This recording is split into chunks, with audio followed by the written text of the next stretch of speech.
guys, well, this is the video I've been waiting for. This is a great day. Today we are at Slingshot in the Rockies, Colorado Springs, and we are here with Grant Wood, the infamous Grant. Just that everybody's been talking so much trash about this full-wheel conversion on the Slingshot, and seeing it in person is a completely different beast. Pictures do not do it justice. We're going to show you some of those pictures and videos up close of what this thing looks like.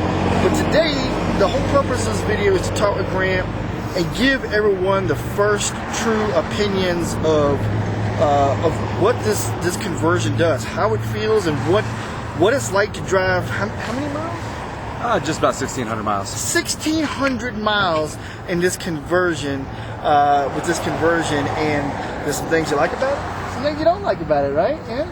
A lot of the bads went away after getting the support you need from Troy. Yeah. To go ahead and soften up the suspension and make it what it's supposed to be. Okay, well and that's huge. As you guys know, customer service is a major role in whatever product you buy, and Troy with Trakhamr is evidently he's providing the support that the people need. But when you're spending this kind of money, you kind of expect that support. So, and I'll tell you, I can't say enough good things about the guy. I would treat him like family, because he treated me like family. Well, that's, you know what, you don't hear that a lot, and if you guys have seen the video, and hopefully by now you have, of the interview that I did with Vernon at Light Tonight, he treats his customers and his employees like family, and that's just man, it goes so far. So tell us a little bit about your decision to go to the conversion. Well, ultimately it came down to, I've always wanted an aerial Atom, but my pockets aren't that deep. I don't have $105,000 to throw around to get what I wanted, but I was able to piece together what I wanted out of something that started off great and got even better. Obviously, the retail cost on this is $10,700-ish. That could change depending on whatever mods or what upgrades you want to do to this kit, but I feel that in a lot of ways it's worth every penny, and that's what it comes down to. So what made you go with Trakhamr versus some of the other competitors? Ultimately, it came down to what I can go to O'Reilly's, Napa, AutoZone, and pick up if need be. The whole back end of this thing is built off a C4 Corvette, opposed to a couple others. I think there's one that's a G35 rear end, one that's up in Canada that nobody really knows much about. But it comes down to accessibility. If something happens, can I go and fix it myself? With this kit, I can. Well, that says a lot, to be able to work on things yourself, not having to take it all the way back to Michigan to have to fix a problem, because Colorado to Michigan, man, 1,600 miles, that's a heck of a trip, and it costs a lot of money. So I assume they have a good track record with reliability in there? There's not a lot of them out there, but those that have it, and those that have had it over the last year and some change, it's been fantastic. You can't find a negative review about it. You talk to everyone that has it, and they love it, and there's a reason for it. So there's a lot of things that make this particular Slingshot really, really cool. So, and as we go along, I'm going to show you some of those. But forced induction, right? Yep. Forced induction. You've had a turbo now for how long? About 3 years now. I've had the Han Racecraft turbo kit, the SST. It's basically their advanced kit. Pushing close to 300 horsepower. 300 horsepower. How much boost are you running? Just under 9 pounds. 9 pounds. Okay, so just under 9 pounds. Reliability is not an issue. Nope. It's running like a champ. So you guys are on the fence about, do I go forced induction? Do I not? I mean, he's been running 9 pounds of boost on this turbo for quite some time, and no issues at all. So that should say a lot. That's going to mirror the full-wheel conversion really well. It's going to go hand in hand really well, because now you're going to be able to get the traction that you didn't really have right? True, very true. Even though you can still break these loops pretty easily. So I read somewhere that you posted that a comment was, do you still have traction control? And the answer is, absolutely. Still have traction control. That's a big thing, and I would imagine you could probably smoke both of these back tires. Easy. Like it's nothing. Easy. That is nothing. So tell me about your trip from Michigan back to Colorado Springs. Tell me what you experienced initially before it all got worked out. What did you initially, the first couple hundred miles, what did you like about it, what you didn't like about it? Initially, the reveal was fantastic. I had only seen one photo of it before I even saw the thing. And so seeing it, exciting as all get out. I couldn't believe the touches that Troy did. And I gave him free liberty. I said, powder coated, whatever you want, surprise me, because I'm colorblind. See, there you go. He picked the colors, it matched it perfectly, and I was shocked at how well it came out. I really am shocked. So from that point forward, I took it out for a test drive, felt great, and that's where things got a little haywire. I started my trip home after getting the keys and everything else, and for the first 1,100 miles, I couldn't figure out what I was doing wrong, why it felt different, and it came down to, ultimately, it was set up for a guy that's much bigger than me. Okay. So Troy, I think, he's a mountain of a man. He's about 6'3", 6'4", maybe Right. 320. So things He's a are pretty guy. stiff, pretty. Very stiff. So as we go to each gas stop, I'm changing the compression on the rear end, and it just gets better and better. And by the time I hit Des Moines, Iowa, holy cow, this was a different machine. It felt like it should have came from the factory this way. Wow. And I loved it. The way home was just a riot. People asking questions, and just enjoying the whole ride now that it was all set up for me.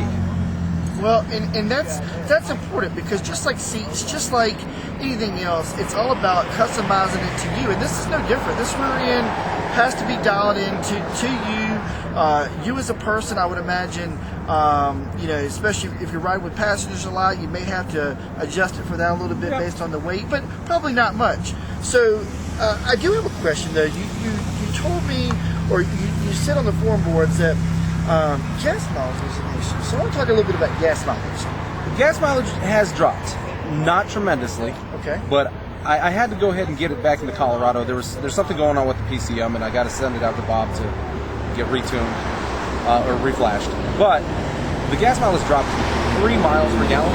Okay. And I think for some people that's substantial. For me, I find that the cost of having fun. 3 miles a gallon. I mean, yeah. Really, I'm losing a gallon a tank, the entire tank. So I mean, it went from 27 to 24. I can live with it. I think I can live with it too. And I'll be honest with you, if I can talk my wife into doing it, and I would. But here's the thing, guys. This is not for everybody. This system isn't for everybody. And if you guys watch my video about full-wheel conversions, you have the ones out there who go, well, it's not a car, you got to re-register it. That's not the case. Go back and watch my video on the explanation on why this is a Slingshot, why this is a motorcycle registered in Colorado, and most any other state is an autocycle. Now, some states that don't have that autocycle designation, but go back and watch that. It all has to do with the VIN of the vehicle, how it comes from Polaris. So he will always register this as a motorcycle / autocycle, and you will too if you decide to make this conversion. Again, aesthetically, you either love it or you hate it. I have found that people are just, man, this is super cool, and I would love to have it.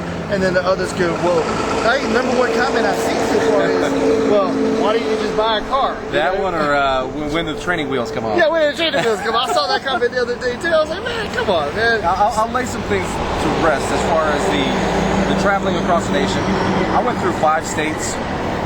I saw multiple law enforcement, local sheriffs, highway patrol, townies that were just basically there gawking.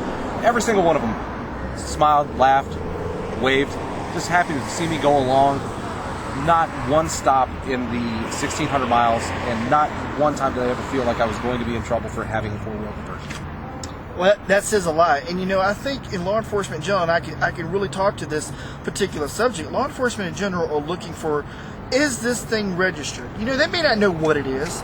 There's sometimes that I get behind a car and I don't know what it is. But the license plates are there as a designation, and it's properly registered. It has a license plate. The plate matches the VIN on the vehicle.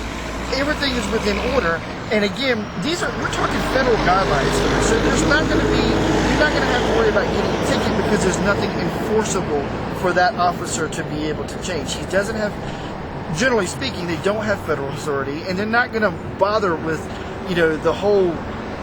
the headache that would come with trying to defend this in court or trying to explain themselves in court. It's not going to happen. So if you're interested in doing it, go do it. Go have fun, and I tell you, let's talk about.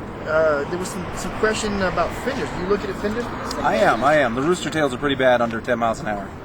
So if it's wet parking lots, I don't like it. I like it. Well, But that'll change. It'll change, right?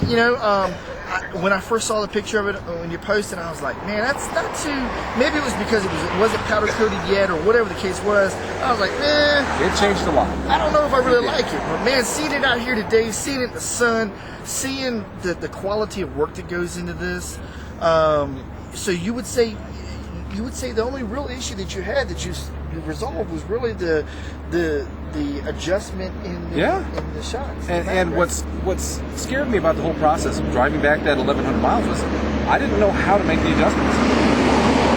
Always on the phone with me, talking through it. Oh, that's all it is. Click, click, click, boom, done. I'll tell you, like I said, can't say enough good things about Troy, the folks at Trakhamr, and I mean their business is growing, and it's not just because of me. It's because everything that they do is quality. So I expect them to fully be a bigger name in the Slingshot community over the next year.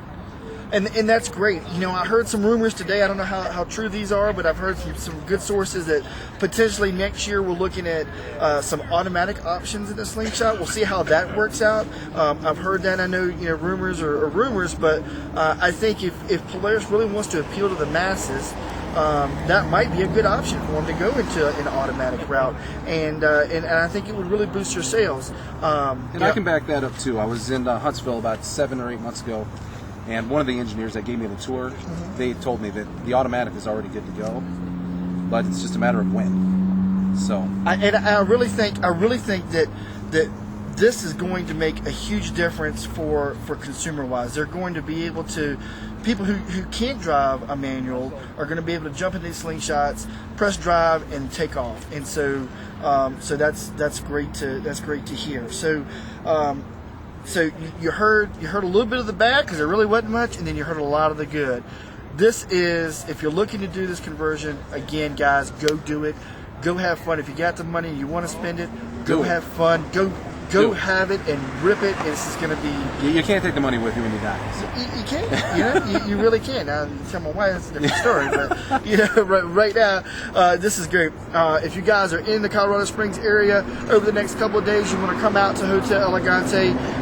He's going to be here the rest of this weekend. I'm going to try to get this video up. You guys may not see it till tomorrow, but this is great, man, and I really appreciate you taking the time to not only do this with me, but to show everybody your initial just kind of feeling on this. And it looks like every day you drive it, it gets better and better. It gets better and better.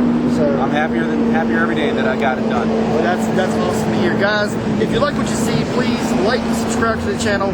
We got a bunch of other stuff that we're going to be doing, and hopefully you guys will enjoy that well. So thank you to everybody who's come out. Thank you to everyone who has come up to me and said they've appreciated the videos. I really enjoyed doing them, and I look forward to doing more. So we'll talk to you guys soon.